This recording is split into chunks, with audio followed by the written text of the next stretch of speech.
ইসলামের কর্মীরা। ইনকিলাব মঞ্চের অন্তত একটা কর্মীও বেঁচে থাকতে খুনি ফ্যাসিস্ট গণহত্যাকারী আওয়ামী লীগের পুনর্বাসন চলবে না। বন্ধুরা আমার,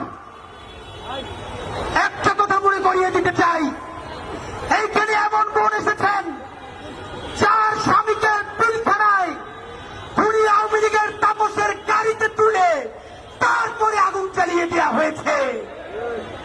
সাপ্লাই আহারে পিলখানায় তো নাম কাওয়াজতে একটা কমিশন হয়েছে। সাপ্লার সবাই গরিব বলে, গ্রাম থেকে এসেছে বলে যেই গণহত্যা সাপ্লাই হয়েছে, তাদের নামে কি একটা কমিশন করতেও এই সরকারের লজ্জা লাগে?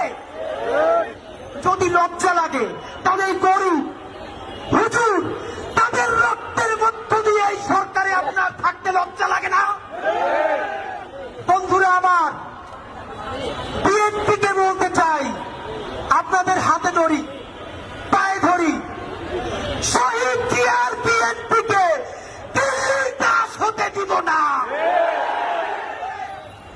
জামাত ইসলামের ভাইদেরকে মনে করিয়ে দেই, সাইদি সাহেবের রায়ের পরে 2 শতাধিক মানুষকে 2 দিনে পাখির মতো গুলি করে হত্যা করা হয়েছে।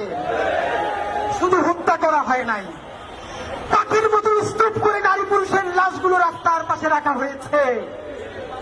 সেই গণহত্যাকারী আওয়ামী লীগ, তাদেরকে যারা দেখেছে তারা হলো সেই দিল্লি, ভারত, জামাতে ইসলামী।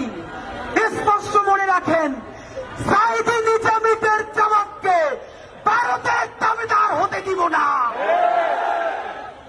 এনসিপির ভাইয়েরা মনে রাখো, শত শত জুলাইয়ের রক্তের মধ্য দিয়ে নেতা হইছ তোমরা। যদি এই জুলাইকে বেঁচে দিয়া দিল্লির দাসত্ব করে